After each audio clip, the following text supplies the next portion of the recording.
Hello and welcome to another episode of the Student Loan Planner Podcast. Today we are going to talk about a bombshell ruling from the Senate parliamentarian with the Big Beautiful Bill Act, BBB, Triple B Act. That's what they're calling it. And this act would have a ton of changes across the entire economy, tons of laws, tons of tax changes, tons of spending cuts, and ultimately, basically no party usually ever has 60 votes in the Senate. So the parliamentarian has taken on a much larger role in recent years because both parties try to jam everything they want to do through in a reconciliation package, which just requires 50 votes to pass it. And if you are the parliamentarian, you're trying to be fair. You're trying to do a job that kind of makes both sides a little mad at you, right? And the current parliamentarian has pretty well done that. Since 2012, she's been in office in her role. And, she has sort of gotten pushback from Republicans and Democrats on a variety of different issues. So an example would be in 2013, Democrats were getting held up a whole lot on executive and judicial appointments, and they didn't like that. And so they essentially said, well, we're going to nix the filibuster on, those types of appointments. So parliamentarians said, no, you can't do that. They said, well, too bad, we're overruling you. Then in 2017, Senate Republicans had the same, made the same thing, did the same kind of thing, except on Supreme Court appointments, instead of like the just judicial appointments just below that level. So Republicans then went and overturned the Senate parliamentarian in 2017. And then more recently, Senate Republicans overturned the advice of the parliamentarian for this California rule, which would really be, by far the most aggressive in the nation. That would just basically require all cars sold in California to be electric only by 2035. And so, the Senate Republicans overturned her advice on that rule. So it happens when senators are like, yeah, we're not going to take the parliamentarian's advice. That's sometimes called like the nuclear option, right? You're sort of saying, well, we're just not going to respect the filibuster for something that we institutionally have said requires the filibuster. And it slows things down. It causes parties to not get what they want through on things. And it really irritates both parties when they can't pass their preferred legislation. But it does moderate bills. And the Senate parliamentarian, what it seems like, if the Senate does not overrule her, it's going to have major moderating impact on this bill for student loan borrowers. And I'm going to explain what I mean by that. So the current bill would essentially kick a lot of people that need to borrow after July 2026 onto the RAP plan, even if they're like a third-year student. Well, that'd be terrible, right? Imagine being, and I've called this out before in the pod, I think, imagine being an NYU dental student. You're going into your third year, this fall in 2025, and you're going to need to borrow for your fourth year, that's going to be $150,000, right? So under the Senate proposal, if you had borrowed after July 2026, you'd be subject to the RAP plan, which is 10% of your income for 30 years. And keep in mind, the Senate version requires you to file jointly for the RAP plan and does not allow filing separate. So 10% of your income for 30 years, a whole lot of people would just be barred permanently from any kind of forgiveness on that, or they would have a massive marriage penalty for, if they got married. I mean, imagine being a dentist with $700,000 of student loans and having to go for forgiveness no matter what, because you have to pay $7,000 a month if you don't use an IDR plan, which is not doable, right? And then imagine having to tell your prospective spouse, hey, I've got some news. If we get married, you're going to have to pay 10% of your income forever, or not forever, but for 30 years because of my student loans, Now, that wouldn't be necessarily a deal breaker for some people because, high earners already pay higher taxes than if you're two high earners married to each other, you pay much higher taxes in most cases than if you're single. For example, the 3.8% investment surcharge tax, that goes into effect at $250K of income if you're joint, but only $200 or if you're single. So, what do these changes mean for you? What is a parliamentarian anyway? So keep in mind the Senate is this stodgy institution, right? That has this thing called the filibuster, right? If you've ever watched Jimmy Stewart in that movie I forget what it is, but he goes to Washington, right? And he does a super long filibuster. And the filibuster has, been used for not so great reasons in the past, right? Like holding up civil rights legislation. But the filibuster is something that has been around for a while. And both parties have tried to go through this budget reconciliation process to bypass those rules to get as much as what they want done. And what the parliamentarian has said is certain things are not going to fly with her and need to pass with 60 votes instead of 50 votes if they pass at all. And the big thing that's getting all the attention was that they can't do the Medicaid cuts to Medicaid, basically. That wasn't something that you could do with 50 votes. You need 60 votes for that. But the thing that's relevant for student loan borrowers is that she said that current borrowers essentially can't have their repayment plans changed like the Senate's doing. And that really probably mostly impacts people that are in school, right?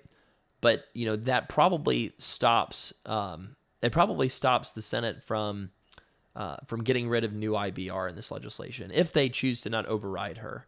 Now that's really good in a lot of ways. I'll explain more in a second. But the other thing that it's good for is people that are going for PSLF. Because another thing she said is the parliamentarian. She said that this thing that would bar medical residency or fellowship from counting for PSLF. You can't apply that to current borrowers. Now, note what that says. You could apply it to new borrowers. So I fully expect that both of those provisions, the bill's going to get rewritten so that everything applies to new borrowers as of July 2026. That would be what I would expect to happen. And that would be fair, because you might not like the changes that the Senate's making, but if the changes are made now and the changes apply to only people who start a program after July 2026, everybody would know what the program rules are. Everybody at least would have, rules that they're written out in their promissory notes if they wanted to read it, that would specify what the rules of the road are before somebody makes the decision to obligate themselves to a program financially. That's a lot more fair than what the Senate's proposing. The Senate's proposing essentially to change the rules midstream and, take that NYU dental student, they would screw them over, right, with these rule changes they're proposing. So the parliamentarian is moderating this significantly. Now, I will say this, okay, to the Senate's credit, I have to correct myself. In prior pods have said the Senate version was even worse than the House. There's a big thing that I missed in the Senate version after I read it a lot more carefully, bounced things off lawyers. So actually, the Senate version of the bill initially did preserve the new IBR plan. It said, one of the provisions said, essentially add to a subsection and before July 2026, whereas the House version just said eliminating that whole section. So effectively, the Senate version was already trying to keep the new IBR plan for folks that it applied to, which is somebody who took out their first loan after July 2014. And the House version wanted to end it completely. Now, with this parliamentarian ruling, what I think it's saying is what's in the law has to be respected for current borrowers. What's in the law is old IBR and new IBR. Old IBR would be available to anybody who borrowed before July 2014 for their first loan, and then new IBR would be applicable to anybody who borrowed after July of 2014 for their first loan. The new IBR plan is the same thing as pay, basically. It's 10% of income for 20 years unless you're doing PSLF, in which case it's 10. Now, this plan would also be good for some other reasons. It takes away the cap on payments, which you might say, well, that's not good. Well, actually, it kind of is, because somebody who's going for PSLF in the past, if they had too high of an income, they couldn't sign up for anything. Or they'd have to sign up for like the repay plan back when that existed, and you would go above the cap, but you'd have to count your spouse's income. Or you could sign up for the ICR plan, which at least would be accessible even without a partial financial hardship. So what the Senate bill does is it takes away that partial financial hardship requirement, making it a lot more easy for high-income earners to qualify for PSLF in the last few years that they need credit for. Now, for existing borrowers, this is not the end yet. The parliamentarian's rule's not final, right? The Senate can still go around her if it wants to. It would not be shocking with this current, administration, current Senate, as it currently is constituted, if they did choose to go around the parliamentarian on certain provisions. But the Senate Majority Leader has stated that he won't overrule the parliamentarian. We will see if that happens, but he has said that he won't overrule the parliamentarian. So what that would suggest would be that old IBR is safe and new IBR is safe for existing borrowers. Now, quick note about Parent Plus borrowers. Nothing in there that I've seen says anything about Parent Plus borrowers. So I think that Parent Plus borrowers, anybody who's ever had a Parent Plus loan, still needs to go to studentaid.gov/IDR and apply for the Income Contingent Repayment Plan, ICR. The reason for that is because the bill, as it's currently stated, says that the bill passes anybody who's on the ICR plan who's ever had a Parent Plus loan gets moved to IBR. Anybody who is not on the ICR plan is out of luck or could be out of luck. Ultimately, a lot of people have asked, well, should I just do nothing and ignore this, hoping it won't pass? Well, I can't tell you do something that could destroy your retirement prospects. I'm just not going to do that, right? Like, a lot of people kind of want permission to not do something that makes them nervous, right? They want somebody who's an expert to say, oh yeah, just keep doing what you're doing, because they're terrified to make a change. But if I did that, then the worst case scenario is that they do pass the bill, and I could have told somebody more forcefully switch to the ICR plan, and then they could have gotten access to IBR and paid 10 to 15% of their income in retirement with the ability to file separately, not have their retirement wrecked, still be able to have a comfortable retirement. And I didn't tell them forcefully enough that they needed to take that risk, even though it is a risk and I can't guarantee anything. So that's why there's a little bit of a nuance of why we're telling everybody that has ever had a Parent Plus loan to switch to the ICR plan at studentaid.gov/IDR now. And again, the reason is just because there's risks either way. I am much more concerned about the risk that someone's retirement is ruined versus the risk that somebody pays more on their loans than they would have otherwise, but still overall get forgiveness. There's risks no matter what, right? But I think that for Parent Plus borrowers, that's a clear thing to do. For people who are not Parent Plus borrowers listening to this, so most people, in their 20s, 30s, 40s that borrowed for their own education, if they do end up grandfathering in current borrowers, the only people that will really effectively be really hurt by the Senate plan are people on the pay-as-you-earn plan, because the pay-as-you-earn plan would go away, and if, probably from a lawsuit, right, against the SAVE plan, more than anything, or just from regulatory action the Trump administration takes, they are doing a negotiated rulemaking session specifically targeting pay and ICR. That's what they announced it for, and PSLF, to try to identify organizations that don't get it because they disagree with the administration politically. I don't think that would probably survive legal challenges if they did that, but that's what they're saying they're doing it for. But for the pay plan, I do think that people in the pay plan need to be prepared to be switched to the old IBR plan. And maybe the RAP plan will be an option too. Maybe it will be 10% of income and filing separately. And if you're going for PSLF, that might be perfectly reasonable to switch from the pay plan to the RAP plan if you're going for PSLF and you just need a few more years of credit. But if you're going for forgiveness in the private sector, folks in the pay plan are going to have some tougher decisions to make long term if courts end up making rulings that, or Trump administration makes a regulation that ends up trying to strike down the pay plan. Why? Because the pay plan is not guaranteed in the law. The pay plan was an executive action issued by President Obama, and it was designed in the 2012 election season to try to get borrowers early access to the new IBR plan that they passed, but they passed it that way because they didn't want the bill to score higher on costs, because they wanted to be able to pass it. And so they intentionally did not allow people to access new IBR unless they were a new borrower as of 2014, because of the budgetary impact and the 10-year window that budgetary impacts are looked at. But, they wanted to get something to talk about what they did for borrowers on the campaign trail. And so they talked about, we're rolling out the pay plan so that you can access these new IBR terms much earlier, right? And that was relatively uncontroversial for quite a long time until, this whole mess with the SAVE plan lawsuits happened. And then, there was courts started raising the question, is the ICR statute legal at all? Now, the parliamentarian is actually not done on student loans. There are more rulings that she's planning to make on things like closed school discharge, borrower defense to repayment, and there's some other things too that I would look out for with her rulings. And then we have to see what happens with the Senate. What does the Senate say? Do they want to accept her rulings? Are they palatable to the Senate? I will say this, appointing a ton of judges is very important to both political parties, right? Appointing Supreme Court judges is super important. Something that unites 110% of the Republican faction against something that is fairly, I don't want to say low stakes, but like something that's just very obvious where everybody in the Republican faction is like rah-rah, and something that won't be viewed as major in the public sort of media that's a one-off might get shut down by the parliamentarian. That's what I'm saying. This is in context of that California emission waiver thing that they did, and they did something different from the EPA standards, right? Where they're saying everybody's got to buy electric vehicles by 2035.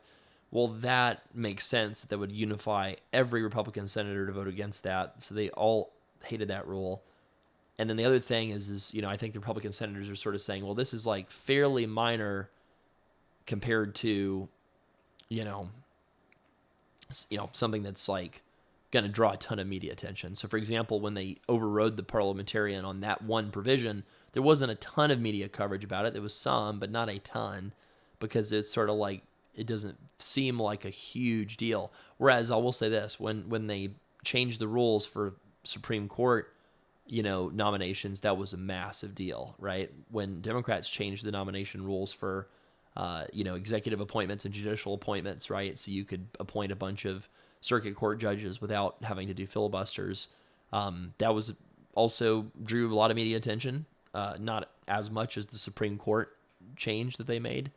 But in other words, it seems like that if they do override the parliamentarian, they're doing it on a specific thing versus like an entire bill, right? So that's why I think it's probably more likely than not that they'll respect a lot of her rulings on this, in addition to what the majority leader, Senator Thune, has said. And, borrowers, keep the messages to your senators and House representatives coming. I mean, there's no harm in sending messages saying, hey, I want to be grandfathered in under the rules I borrowed under. That's all I'm asking for, right? That the rules Congress promised to me that led me to decide to get this education are honored. That's a reasonable expectation. You could also argue this if you're a pay borrower, that, it's in your promissory note. Does Congress really want to get in the business of changing promissory notes that people borrowed under? And the answer might be that, well, maybe Congress can avoid having to make that decision by having the courts do the dirty work and rule against the ICR statute, right? So we're going to be following this laser close.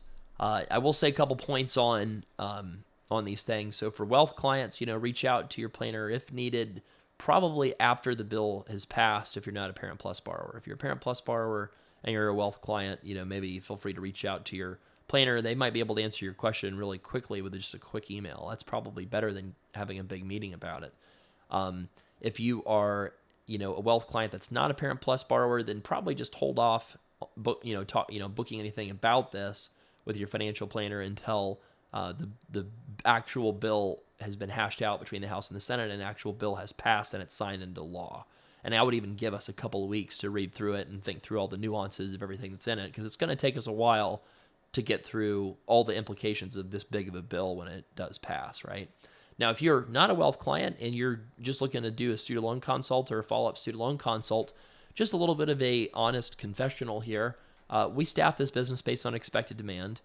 And when the Parent Plus kind of controversy controversy is not the right word, but when the Parent Plus sort of like tidal wave happened a couple weeks ago, where we realized, oh my gosh, we have to tell Parent Plus borrowers and anybody who's ever had one get into ICR as fast as possible because of how scary this bill is. That led to a run on our calendars for our consult service, and so we got booked out several weeks. So I think we're booking a few weeks out right now. If you're a Parent Plus borrower or you're not a Parent Plus borrower, and you're going to want our expert advice on what this bill, when it passes, means for your student loans and for your finances, and you just want to do a one-off consultation to understand the details of it, I would probably schedule something for like late July or early August, and I'd probably try to get it on the calendar now, just because, again, it takes me a while to get someone up to speed to be a new consultant, and I really have learned from past experiences, to just not overhire when you have like these booms of demand that are sort of temporal in nature, like something big happens, like a bill passes, right? And so, you think about going to the dentist, you have to wait 3 months to get an appointment with the dentist. Worst case, it's probably a month to get in with us, so that's hopefully tolerable to people. The only thing, that's sort of semi-urgent right now I mentioned was the Parent Plus borrowers getting into ICR, but hopefully that's, hopefully at least, even if you can't get a hold of us to talk to us, you understand what you need to do if you've ever had Parent Plus loans. So if you want to do a consult, studentloanplanner.com/book, get on the calendar probably for a few weeks from now, just to lock something in to be ready to talk about the implications of this bill with one of our experts, if you want that. And, for wealth, we also have a situation with wealth where we have a demand that's much exceeding our supply of advisors that can provide the spots. And that's just because we are, hopefully providing a great service for a great value. So we're thinking through different things that we can do to handle the demand in that business, without kind of cutting off a ton of people from access to planners, basically. So we're just trying to do our best. That's what I'm kind of trying to share, because I feel like the podcast folks that listen to us are almost kind of like SLP family, for lack of a better word, like people that really are super fans that are just the most fun to help and talk to. And, a lot of you have said that you've listened to this podcast for years. I'm flattered. I hope one day you won't have to. I hope you'll start listening to true crime instead, because it's a lot more fun. But thank you for listening. It is fun to know that somebody listens and to hear that people care that we do this show. So thank you for that. So yeah, just trying to be honest, though, about just some of the struggles we are having providing excellent service during this time of just extreme volatility. We're doing our best. I'm doing my best, trying to also stay healthy, happy, good dad, good husband, etc., while going through this kind of tough, very stress-inducing, anxiety-inducing time for a lot of people with this legislation, right? But this too will pass. It will be okay. We will be here to help, and know that people that pay attention to this stuff always end up way better off than the people that don't pay attention to this stuff. And, the financial goals and dreams you have are going to be a lot more quickly achieved by paying attention to this stuff than by ignoring it. So, yeah, hopefully you can not worry when the final bill comes out, and we'll explain why you don't have to worry. But we're going to keep you updated, and we're going to keep letting you know in case something becomes urgent, you need to take action on something, because sometimes that stuff does happen, and we always want to let you know as soon as we know it. Thank you for listening to the Student Loan Planner Podcast. I'm Travis. Have a great rest of your week. Are you on the free Student Loan Planner email list? If yes, you could upgrade your experience and discover student loan loopholes so good they might get repealed if I talk about them publicly. Find out my very best thought leadership that I really just can't be super open about anymore, unfortunately. If you want to get our very best tips, not just the ones that I can share for free, then go to studentloanplanner.com/insider to get a special discount for your year membership. That's studentloanplanner.com/insider and get our very best dozens of bonus content and tips that's going to save you money and get you out of student debt faster. And if you're already an SLP insider, please reply back to those emails and let me know how I can make it even more valuable.